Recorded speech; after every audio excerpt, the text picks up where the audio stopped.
전 옛날에 그런 말 많이 했거든요.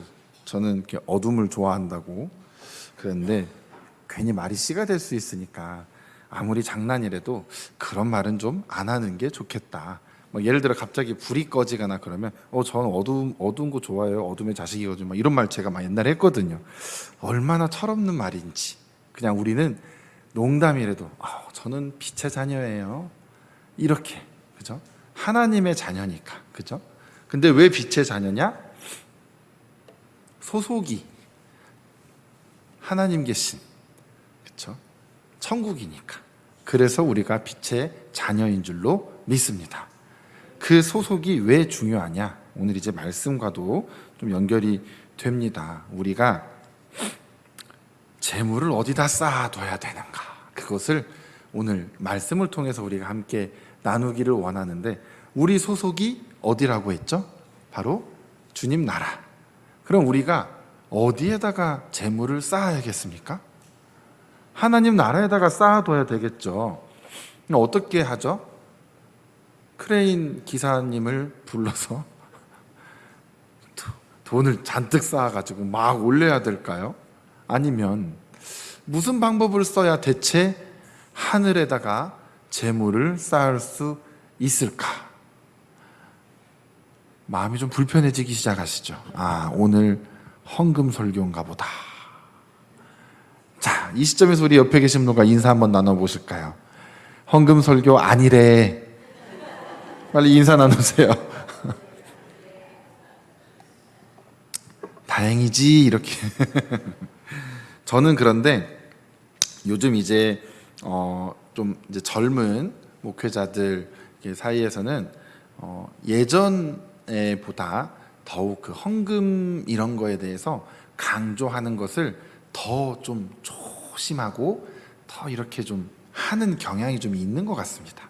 근데 저는 그런 부분에 있어서는 헌금이 정말 중요하다라고 생각하는 사람이거든요. 저는 언제 한번 제가 성서 일과에 따라서 쭉 가잖아요. 언제 한번 제발 그 본문 등장만 해봐라. 헌금에 대한 설교 제대로 한번 해야지 라는 마음을 제가 막 품고 있어요. 왜일까요? 왜일까요? 돈이 부족해서? 제가 월급 많이 받고 싶어서? 사례비 많이 받으려고요? 아니면 우리 교회 재정이 부족해서요? 아니죠. 여러분들 복 받으시라고. 이제 여기서도 또 의견이 갈립니다. 뭐냐? 그 복 때문에 내 주머니 다 털어서 헌금했더니 삶이 나아지지 않던데요? 라는 분들이 있거든요. 그런데 또 삶이 더 풍성해진 분도 있거든요. 그러니까 우리가 혼란스러운 겁니다. 빨리 그 부분이 등장하기를 기도하시면서 기다리시기를 바랍니다. 그 답은 그때 가서 드리겠습니다. 자, 오늘 우리가 읽은 말씀은요, 예수님께서 어떤 사람이 갑자기 와서 이런 걸 요청합니다. 선생님, 내 형에게 명해서 유산을 나와 나누게 해 주십시오. 자, 여기 계신 모든 동생분들이 좋아하는 구절인 줄로 믿습니다. 저도 형이 한 명 있거든요. 그러니까 이 구절은 제가 볼 때 나름 괜찮은 구절인가 싶은데, 예수님께서 꾸짖으시죠. 이 사람아는 제가 볼 때는 좀 순화해 놓은 것 같습니다. 야 이놈아, 아니면 어이 이런 하여튼 하셨겠죠. 누가 나를 너희의 재판장이나 물건 나누는 자로 세웠냐? 그러니까 예수님이 이렇게 시시비비나 가려주고 이렇게 하는 조금 더 지혜로운 사람, 마을의 어떤 어른, 말하자면 랍비도 그런 걸 좀 하셨겠죠. 그러니까 그냥 그런 맥락에서만 이해해서 그냥 들고 와가지고 옛날 모세가 그랬던 것처럼 들고 와서 이거 좀 가려주세요. 솔로몬이 그랬던 것처럼 이거 좀 시시비비를 좀 가려주세요. 이런 걸로만 너희들이 나를 보느냐? 그럼 니네 완전 헛다리 짚었다. 이걸 예수님께서 말씀하시는 겁니다. 그러면서 확실하게 얘기하시죠. 15절에 모든 뭘 물리치라고 하죠? 탐심을 물리치라. 네, 탐심이라는 것, 여러분, 탐심이요, 우리에게 탐심이 그렇게 많지는 않은 것 같은데, 이 말씀은 오늘 모든 우리에게 주어지는 말씀입니다. 그러면 어떻게 우리가 접근을 해야 되냐? 탐심이 많은 그 아무개를 떠올리시는 게 아니라 내 안의 탐심은 무엇인가를 오늘 찾아가야 합니다. 내 안에 있는 탐심은 과연 무엇일까? 그게 꼭 재물이 아닐 수도 있습니다. 이상하게 돈에 있어서는 아주 초연하신 분이 엉뚱한 데 탐심이 가득한 경우들도 얼마든지 있기 때문이죠. 그러니까 우리의 탐심을 오늘 한번 찾아내셔야 하는데, 일단 여기서는 문자적으로 볼 때는 이 재물로 일단 보면 15절에서 탐심을 물리쳐라. 사람의 생명이 그 소유에 넉넉한데 있지 아니하다라고 말씀을 해 주십니다. 그러니까 가진 것에 따라서 우리의 생사가 결정되는 문제는 아니다, 이것을 말씀해 주시는 것이죠. 그러면서 이제 예수님께서 이제 본론을 시작하십니다. 비유로 말씀하시죠. 그러니까 사실 15절에 하신 말씀을 뒷받침해 주기 위해, 더 이해시켜 주시기 위해 이제 비유를 시작하시는데, 한 부자가 있는데 엄청나게 그 풍성한 이제 생산을 해낸 것 같습니다. 그래서 이 사람이 곡식을 쌓아둘 곳이 없을 정도로 많은 수확을 거뒀다라고 되어 있습니다. 자, 여기에서 이제 우리가 이 부자에 대한 자주 그 현미경을 가지고 이 부자를 잘 들여다봐야 됩니다. 일단 이 부자는 일단 오늘 그렇게 좋은 예시로 등장하는 사람은 아닙니다. 그렇죠? 하나님께 책망받게 되는 그런 부자인데, 그럼 자, 이 부자의 어떤 부분을 우리는 잘못된 부분이라고 찾아내야 될까? 한번 저랑 같이 찾아보시죠. 자, 16절, 17절, 심중에 생각하여 이르되 내가 곡식 쌓아둘 곳이 없으니 어찌할까? 자, 여기서 문제점 혹시 찾으셨습니까? 아니, 곡식이 많이 나왔는데 어쩌라고요? 곡식이 많이 나왔으니까 쌓였어요. 그게 잘못된 겁니까? 아닙니까? 곡식 보고 뭐 많이 우리가 곡식한테 명령할 수는 없잖아요. 곡식이 물 줬더니 막 쌀을 막 뱉어내는데 어떡합니까? 근데 뭡니까? 곡식이 쌓이는 게 문제입니다. 저는 이제 오늘은 뭘 말씀드리고자 하냐면 이상적인 것을 일단 말씀을 드립니다. 이상적인 것 뭐냐? 곡식을 쌓아두게 한 것부터가 잘못입니다. 그 전에 내가 수확했었던 양이 있겠죠. 그리고 1년 동안 내가 이 수확한 걸 가지고 1년 동안 우리 가족이 이걸 팔고 뭐 먹고 이렇게 해서 했을 때 얼만큼 있으면 얼만큼 남고 뭐 어떻게 되는지 딱 보면은 탁 각이 나오지 않겠습니까? 늘 농사 짓는 사람이라면. 그런데 올해에는 엄청난 풍년을 지금 맞았다라는 것이죠. 그런데 이게 전체적으로 풍년이라고 일단 볼 수는 없는 것이, 일단 이 사람의 이야기니까 이 사람이 많은 곡식이 생겼습니다. 그러면 그 쌓아둘 곡식이 쌓이기 전에 이미 다른 곳으로 흘려보내는 일을 했어야 하는데 일단은 다 거두어 들여서 자기가 일단 다 가지고 갔다라는 것이죠. 아니, 그게 뭐가 문제입니까? 자기 거 자기가 가져갔는데. 그렇죠. 내가 일해서 내가 번 거 내가 가지고 가겠다는데 뭐 그것부터 잘못했다고 하면 어떻게 살라는 말입니까? 라고 얘기를 할 수 있겠지만, 우리가 아까도 말씀드렸듯이 이상적인 것을 일단 먼저 이야기해보자 이겁니다. 쌓아둔 것, 즉 남은 것이 문제다라는 것이죠. 물론 처음 수확할 때부터 어떻게 남은 거 정확하게 측정을 합니까? 라고 좀 이렇게 이의제기를 할 수 있겠지만 매년 하는 분들은 탁 보면 탁 압니다. 그러니까 우리가 필요한 것 외에 그 남은 것들을 지금 처치하기 곤란한 상황이 됐다라는 겁니다.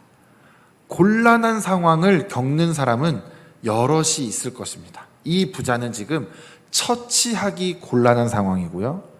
이 부자의 주변에 사는 누군가는 먹을 것이 없어서 곤란한 상황을 맞이한 사람들이 있을 거다라는 거죠. 같은 곤란인데 이 부자의 곤란함과 그 이웃의 배가 고파서 겪는 곤란함이라고 표현하기에는 너무 부족한 그 상황들을 이 부자는 지금 보지 못하고 혹은 보아도 무시하고 있다라는 것이죠. 자, 일단 이걸 문제점으로 생각하고 18절로 넘어가 볼까요? 읽어보겠습니다. 또 이르되 내가 이렇게 하리라. 내 곡간을 헐고 더 크게 짓고 내 모든 곡식과 물건을 거기 쌓아두리라. 아, 해결 방법이 있었네. 곡식이 남은 게 문제가 아니라 내 곡간이 작은 게 문제였네. 아하. 그래서 곡간을 크게 지었다라는 것이죠. 여기서 또 그런 문제점이 뭘까요? 여전히 깨닫지 못하고 그 쌓인 것, 남은 것들을 나누지 않고 결국은 쟁여두려고 하는 모습. 거기서 소요되는 재정도 있는데, 그쵸? 창고를 짓는 비용까지 들여가면서 남은 곡식을 어떻게든 더 쟁여보겠다고 그것을 지금 끌어모으고 있습니다. 그런데 19절에 보니까 어떻게 됩니까? 내 영혼에게 이르되 영혼아 여러 해 쓸 물건을 많이 쌓아두었으니 평안히 쉬고 먹고 마시고 즐거워하자. 봤더니 그 양이 엄청났던 것 같습니다. 여러 해 쓸 물건이라고 하니까 지금 향후 몇 년은 일 안 해도 먹고 살 수 있을 만큼의 지금 많은 곡식이 지금 생겼는데 그것 때문에 이제 벌 거 다 벌었으니까 평안히 쉬고 먹고 마시고 즐거워하자. 여기에는 이제 일을 더 하겠다라는 겁니까? 이제 일도 안 하겠다라는 겁니까? 평안히 쉬고 먹고 마시고 즐거워하자라는 말은 이제 은퇴하겠다 이 말입니다. 벌만큼 벌었으니 나는 빨리 은퇴하겠다. 자, 우리 요즘 모든 사람이 꿈꾸는 인생입니다. 젊을 때 은퇴자금 다 마련해서 빨리 은퇴하는 거, 그리고 나의 라이프를 즐기는 것. 얼마나 멋집니까? 여유 자금으로 여행도 가고 먹을 것도 먹고 나름 베풀기도 하고 그러면서 살면 얼마나 좋겠습니까? 원하시지 않습니까? 자, 나는 지금 은퇴하려면 좀 남았는데 젊은 분들에게 여쭤보는 거겠죠. 자, 나는 빨리 돈 다 벌어서 일찍 은퇴하고 싶다. 아, 네. 네. 네. 두 분 손 드셨어요. 두 분. 네. 그럼 나머지 분들은 나는 많이 벌어도 그래도 다 채우고 은퇴할 거다. 아닌가요? 그건 아니에요? 그럼 뭐죠? 은퇴 기한이 짧다. 난 더 일하고 싶다. 뭐 이런 건가요? 은퇴 기한을 늘려달라. 그건 또 아니에요. 네. 요즘 사실 그런 걸 추구하거든요. 많이 빨리 벌어서, 그죠? 그 다음 편안하게 사는 삶. 그러다 보니까 여러분 무슨 일이 생기는지 아십니까? 망하는 사람이 더 많이 생깁니다. 아이러니하죠? 왜요? 그날 성실하게 평범하게 벌어서 사는 걸로는 안 되는 걸 자꾸 보거든요. 어디서 봅니까? 집값을 보면 답이 나옵니다. 아니, 저는 그래서 돈 벌면 무조건 지방으로 내려가서 사는 게 제일 현명하다 이렇게 생각을 합니다. 왜냐하면 여기서 서울에서 전세 살 돈이면 지방에 가서 내 집 짓고 살 수 있거든요. 얼마나 좋아요? 아닌가요? 그래도 나는 서울 시민 이런 게 있나요? 양반이라서 우리가 여러 해 쓸 물건을 쌓아둔다라는 것, 이런 마음을 혹시 우리도 가지고 있는지 오늘 이 말씀을 통해서 좀 봐야 됩니다. 아니 사실 요즘 세상에 이게 절대 잘못됐다라고 얘기한 사람은 단 한 사람도 없습니다. 당연하다라고 생각을 합니다. 그런데 이 부자의 일단은 이 내용에서 좀 보자면 뭐가 나오냐면 내 영혼에게 이르되 라고 하면서 말을 시작하죠. 이 부자는요 일단은 그 자신의 관심사가 딱 자기한테만 집중되어 있다라는 거죠.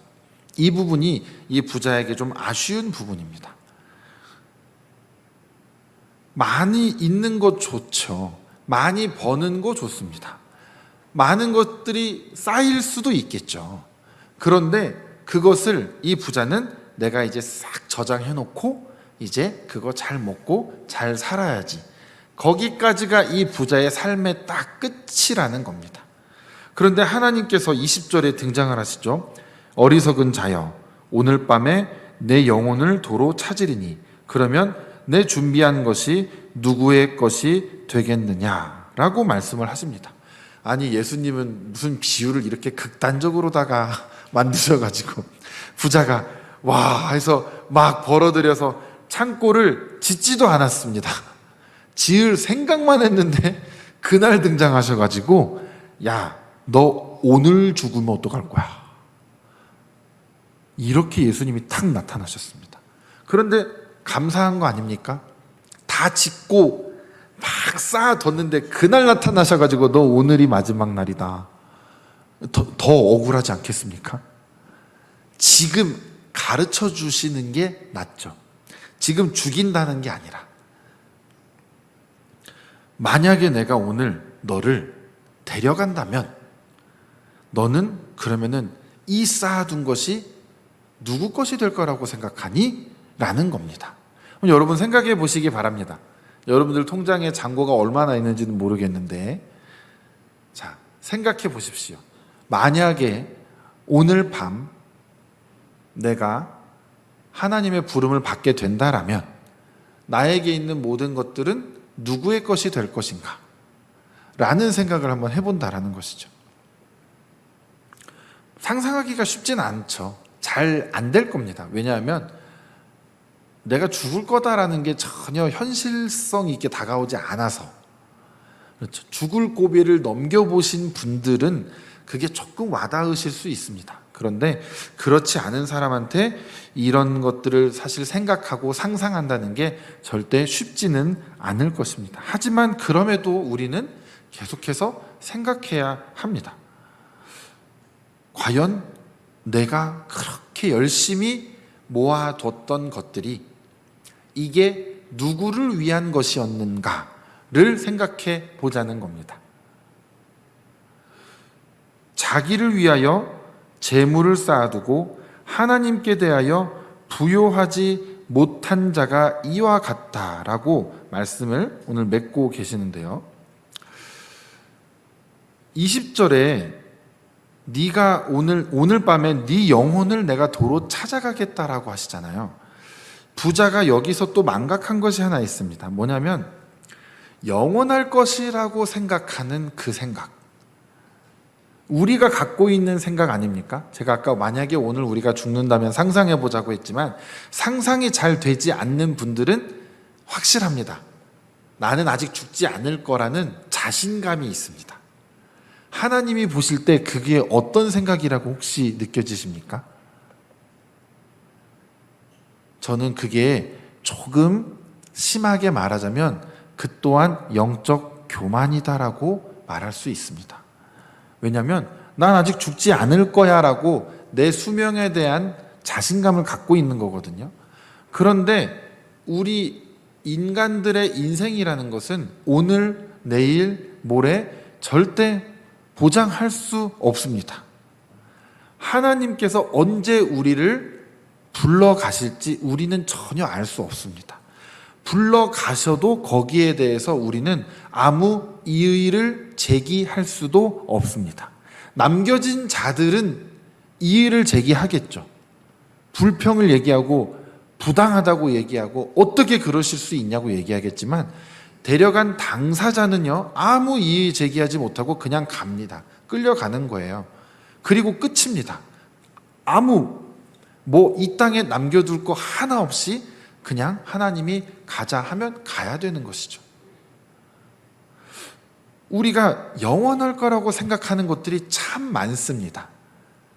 내 생명, 내 재산, 내가 맺고 있는 관계, 내가 가지고 있는 사회적 지위, 아주 많은 것들에 있어서 우리는 그것들이 계속될 거라고 막연한 믿음을 가지고 있습니다. 어쩌면 그 믿음은요, 우리가 하나님을 믿는 믿음보다 더 큽니다. 왜냐하면 그 믿음이 견고할수록 우리가 하나님을 믿는 믿음과 거기에서 나오는 우리의 신앙생활은 그렇게 능력을 나타내는 신앙생활이 되지 못하기 때문입니다. 내가 하나님의 말씀대로 살면서 성령의 이끄심을 받으면서 정말 놀라운 매일매일의 하나님의 그 섭리하심을 막 느끼면서 사는 사람들은 나에게 있는 모든 것들이 부질없고 영원하지 못하다는 걸 깊이 깨달아 아는 사람들입니다. 그런데 나에게서 하나님의 말씀이 전혀 능력이 되지 않고 하나님의 말씀이 나타나지 않고 나의 믿음은 늘 그 자리인 것 같고 늘 이랬다 저랬다 하고 이것이 계속 된다라는 것은 나는 결국 하나님을 믿는 믿음보다 다른 믿음들이 훨씬 크다라는 것을 반증하고 있는 것입니다. 그 결과 우리는 각자 다 다르겠지만 무엇인가를 계속 끌어모으고 있습니다. 그게 누군가는 진짜 오늘 말씀처럼 재물이 될 수도 있겠죠. 창고를 계속해서 늘려가면서 재물을 계속해서 끌어모아서 그것을 채우는 겁니다. 그런데 물어보고 싶습니다. 언제 다 채워지면 그때부터 하나님을 똑바로 섬길 거냐고. 다 생각하는 때는 있는데요. 정확한 때 물어보면 아무도 대답 안 합니다. 왜요? 더 벌고 싶으니까. 더 갖고 싶으니까. 왜요? 나보다 더 가진 놈이 보이니까요. 나보다 더 잘난 놈들이 보이니까요. 나보다 더 잘 사는 내 주변에 누가 보이니까.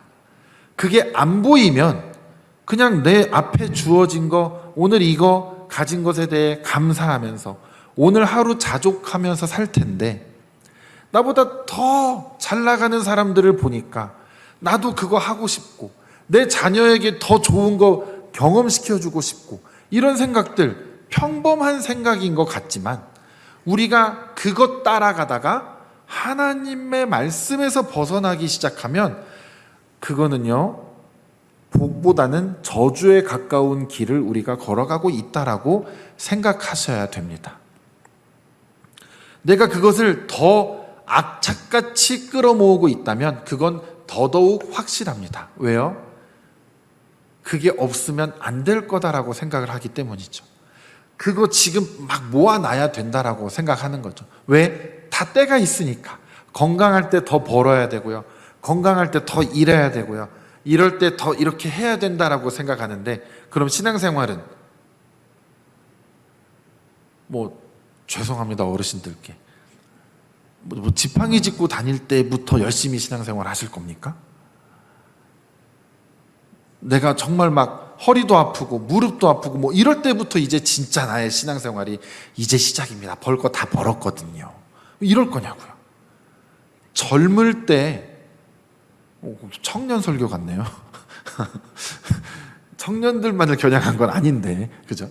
우리가 어디에 집중할 것이냐가 정말 중요합니다.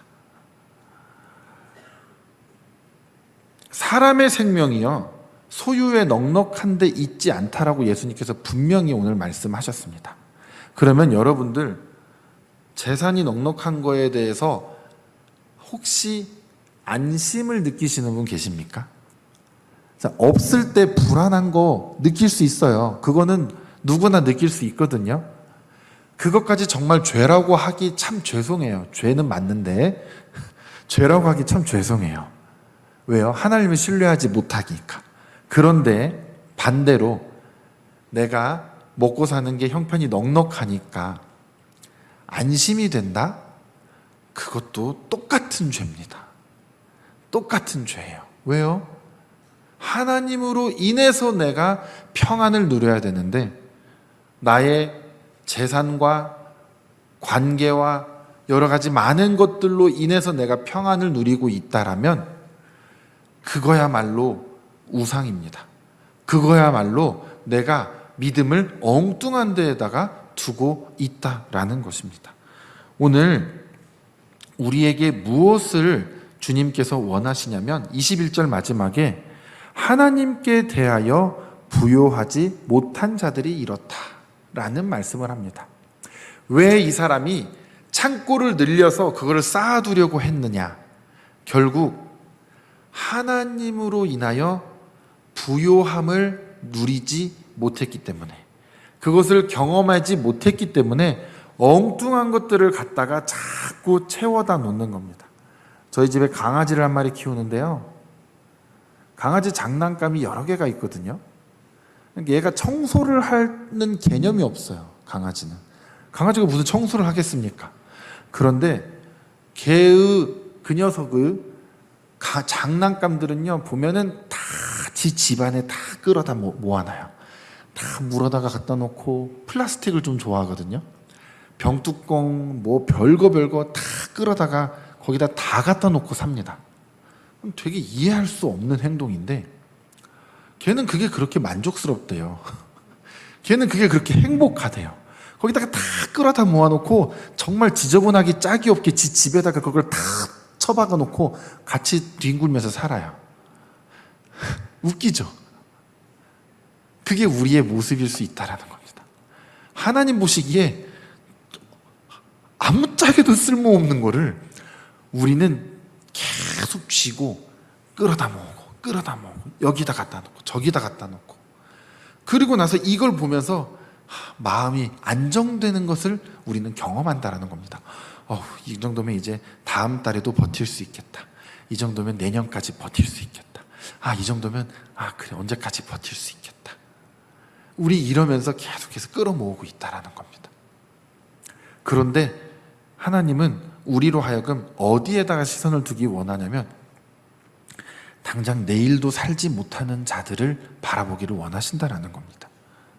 나는 다음 달, 내년까지 계획해놓고 이 정도면 이제 좀 안심할 수 있어.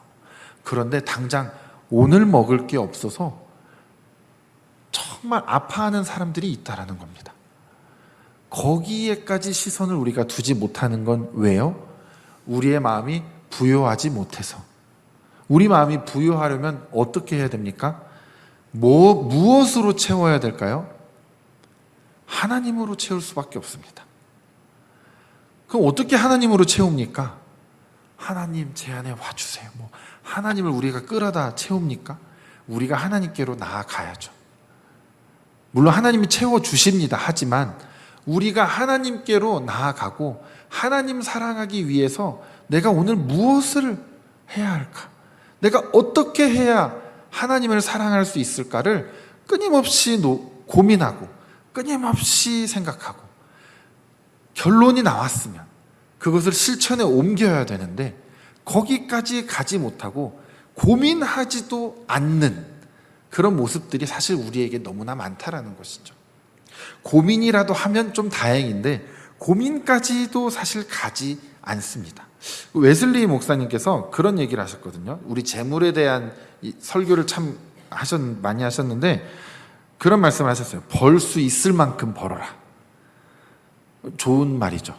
당연한 말이죠. 좋다리보단 당연한 말이죠. 아낄 수 있을 만큼 아껴라. 네, 맞습니다. 그런데 줄 수 있을 만큼 줘라. 이게 같이 양립할 수 있는 말일까요? 아낄 만큼 아껴라는 게 뭐냐면 저축할 수 있을 만큼 저축하라는 말로도 되거든요.